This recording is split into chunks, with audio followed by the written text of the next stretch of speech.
ओम नमो भगवते रामकृष्णाय। सार्थक परिपूर्ण जीवन के लिए महत्वपूर्ण सी स्वामी जगदात्मानंद जी महाराज जी की महान पुस्तक जीने की कला से अध्याय 1, छोड़ो चिंता दुश्चिंता को। जीवन में कठिन परिस्थितियों एवं दुखों का आना अपरिहार्य है।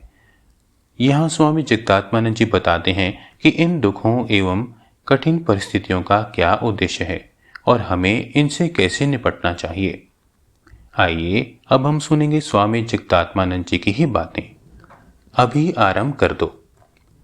अपनी सीमित बुद्धि तथा अंतर्दृष्टि के द्वारा हमारे लिए यह समझना और बता पाना कठिन है कि हम क्यों दुख भोगते हैं और हमारे दुख कष्टों का क्या तात्पर्य तथा उद्देश्य है।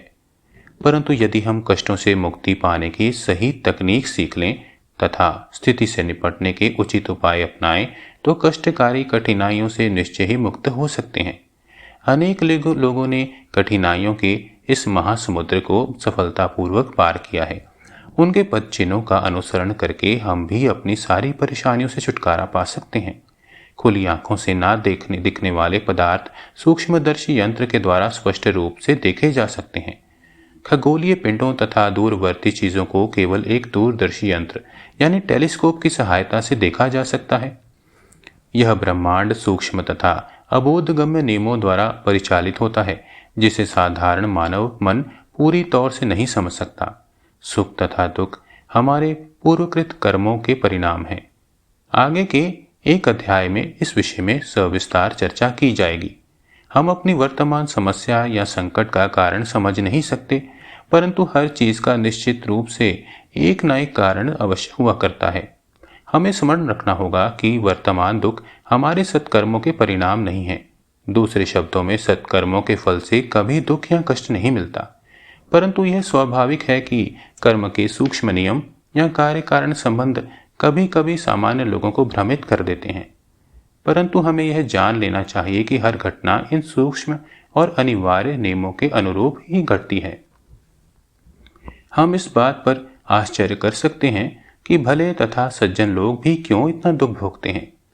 सत्कर्मों में निरत सज्जनों और भगवत भक्तों को भी अपने जीवन में दुख क्यों भोगने पड़ते हैं, इस बात को बहुत से लोग समझ ही नहीं पाते और इस कारण उनका भगवान पर से विश्वास उठ जाता है।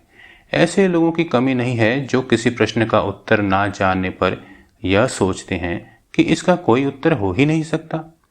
वस्तुतः समस्याएं चाहे जितनी जटिल क्यों ना हो, उनका कोई न कोई समाधान तो होता ही है।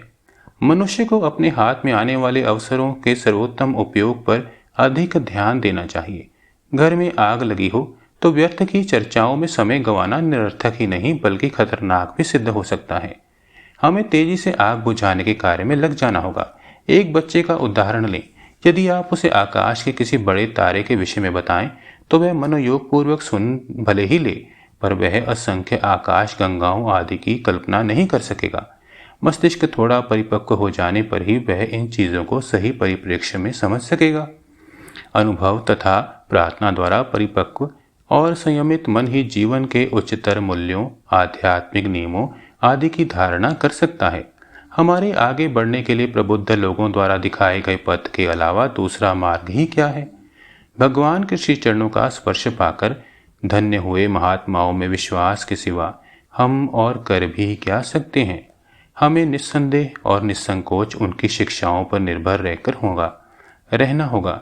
ईश्वर में विश्वास या प्रार्थना न करने पर हम ही घाटे में रहेंगे।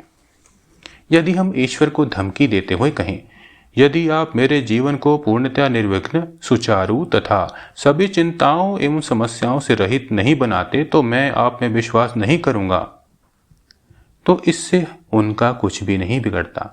दुख कष्ट हमें सबल बनाने और हमारे मन को और हृदय को शुद्ध करने के लिए ही आते हैं। सबको समर्पण और निष्ठाभाव से ईमानदारी पूर्वक भगवान से प्रार्थना करनी चाहिए। इससे निश्चय ही हमारा परम कल्याण होगा। भगवान हमारा मार्गदर्शन करेंगे। ओम श्री राम कृष्ण अर्पणमस्तु।